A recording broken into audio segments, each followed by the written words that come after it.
Alright, another brew day. This is the Dropkick Wreck, I'm calling it. Inspired by Nate with his Dropkick Nate. And got the salts measured out here. Gonna get ready to set up the pH meter. Make sure it's still calibrated. And water is up to temp now for doughing. It's gonna drop some when I move this over. And yeah, let's see if we can get this on camera here. There's the... I'm just going to sprinkle on the top this time. I try all kinds of ways, and I honestly haven't noticed a difference in the end product. But we'll just put the salts there, and then when we underlet, they should mix in. And we are underletting. We're bringing that water level in the HLT down to the clip. So we got another, gallon or so to go. We should start to see, yeah, you could start to see the water coming up along the sides there. Here we go.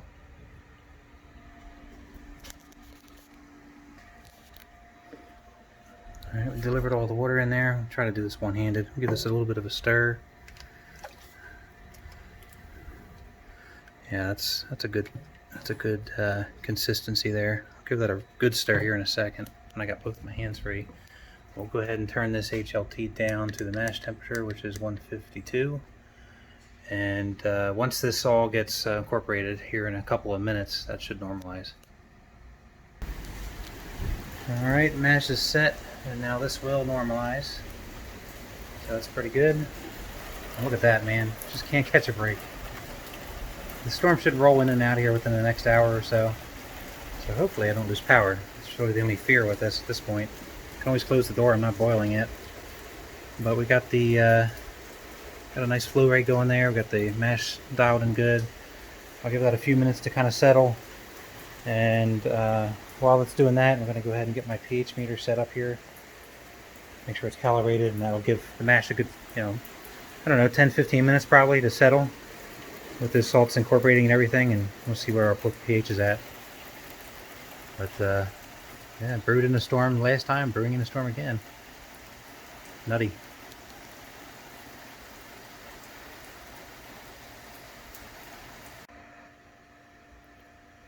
Alright, looks like it's right on the money.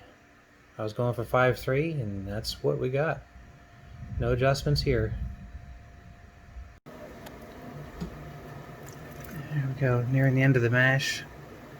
I bumped up the temperature to get it closer to a mash out temperature. Oh, looks like we're good.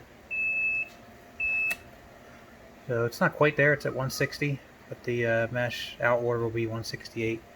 This will give me a couple minutes to finish setting up the tubing, and then it should be alright. We'll go ahead and start moving this to the boil kettle. Alright, I thought I would show this part of the process again. I haven't showed it probably in a while here. So we got the mash out temperature pretty close to what I want. I set it to 168, 165 is fine coming out of the mash tun. And so I moved the cables around, and we're just go ahead and filling up the boil kettle. A real nice slow fill is what you want. You don't want it to be too fast, and I can't do it too slow, otherwise it'll eventually stop. So I got that flow rate where I want it to go. I got this flow rate pretty well dialed in, I think. So it does look like I'm probably going to have to add a little bit of water here actually, so I might increase the flow rate a little bit just to get this up to the inch above the grain bed like I like. Right now it is over the grain bed, but barely. So this is the point when I dial everything in. I literally just set this up about a minute ago. And just to give you guys a picture, it's real easy. I just take the cables. Normally the water, this pump here is only a water pump. I only ever put water through it. But instead of it going up and recirculating through the mash tun at the top here, I have it going through the herms down here, pushing out all the remaining wort in here and out here to the top of the mash tun to rinse off the grains. So really all I did was just move this from up here to down here. And then on this side, all I do is I move the out that normally recirculates into this, out of the mash tun into the bottom of the herms. I take it off of here and put it straight into the recirc port of the boil kettle. So that's just a quick summary of this part of the process when I switched it over. Let's go ahead and take a look here. Yeah, see, that's a lot better. It's almost there. Once it gets a little bit higher, I'm going to go ahead and slow down the water coming in to match the boil kettle rate. But that's pretty much all I do here for sparging. And this process takes probably 45 minutes, something like that. I try not to rush it, and I don't want to go too fast so we can extract all the sugars. And well, on a day like today, I don't want to go too slow either, because we're doing okay. We got the storm was real hard and real heavy earlier on at the beginning of the mash, but midway through and till now, it's calmed down some. The thunderstorm is still here, obviously, but the rain has been on and off. It hasn't really been too terrible, so hopefully it holds out just enough to get through this brew day. Let's take another look here. So you can see it's only been a few seconds, and we're already at that inch above the grain bed now. That's pretty good. So I'm going to go ahead and slow this down just a little bit, because I really only increased it slightly just to catch up. So that's about the rate that it's coming into the boil kettle. And yeah, so we'll let this fill up here and come back. Okay, and now that the wort is over the element and it's actually now touching the thermoprobe there, we can get an accurate reading of what's coming in. So it's saying it's 153. It's probably a little hotter than that, I would imagine. It's just literally just now touching it. But I think now is a good time to go ahead and turn on the boil kettle. I set it to 200 degrees so that I can get this going. Get it going now so that when it's at volume, it's right at 200, and it won't take any long to get to a boil at that point.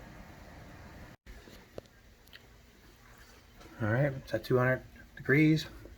We're at volume. Go ahead and set this to manual mode. 100%.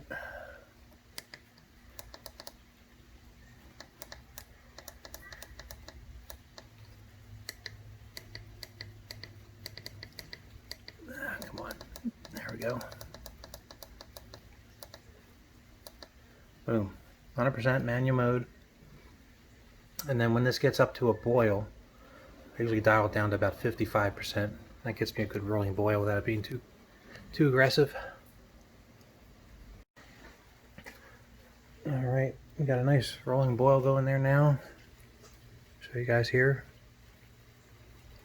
Maybe a little foggy, but go ahead and turn on the timer, 60 minutes, and we'll go ahead and grab the, what is this, half ounce of Galaxy going in at 60 minutes.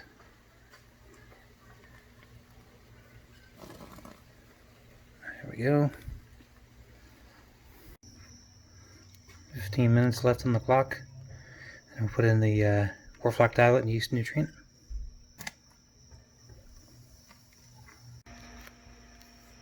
Alright, 5 minutes to go. It's an ounce of Galaxy. Let's go ahead and get this in there.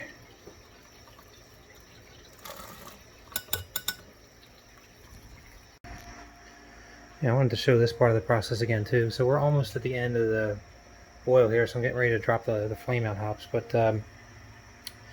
so I actually missed it a little bit, so I actually am going to wait a couple more minutes.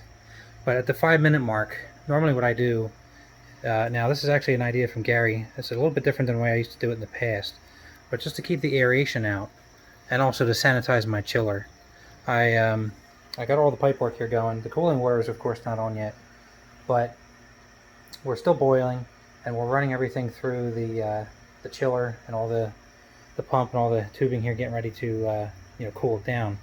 But the reason we do it that way is because once I have everything going and hook it up at first, the first time you turn on the pump, you hear a bunch of aeration.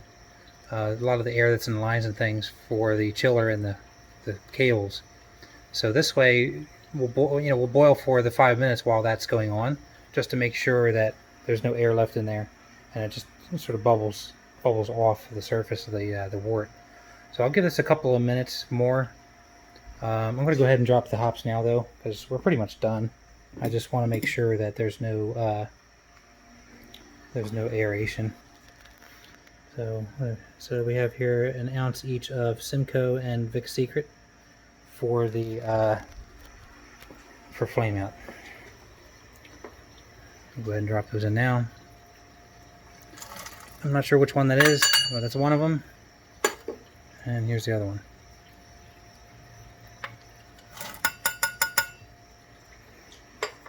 Alright, so this has been going for a couple minutes. I'll go ahead and turn off the heat now. And we'll go ahead and turn on the cooling here, and we'll start to chill this down here shortly. Well, we're aiming for 1050, and that's, or sorry, 1052. And that's what I got, 1052 it looks like. Very nice. So we're done chilling. I got it down to 100 in the kettle, which is what I normally do. And then chilling it the rest of the way through here out to the fermenter. Still kind of warm here. It's in the 80s today, so probably not going to get this much below 80 with the regular groundwater. Just fine. I'll just probably let it sit to cool out the rest of the way in the pantry. And when it gets closer to 70, then I'll go ahead and pitch. Alright, so it's been a few batches since I've done this, but I clean out the kettles like I normally do, but beyond that I actually took the tubes apart on all the kettles, took the elements out, cleaned out the ports real good. I probably do that every few brews, just to make sure there's no gunk in there. It was relatively clean, but I like to do it anyway. Same thing with the pumps. Every few brews I take apart the impellers off of there and clean out the insides and dry everything out. And again, they weren't too bad, so that's fine. But yeah, that's it. I got the false bottom out of there and letting that all dry out real nice there, and we are ready for the next brew day. Happy Homebrew Wednesday, everybody. This is what I did on my Homebrew Wednesday. What did you do? Take care, everyone.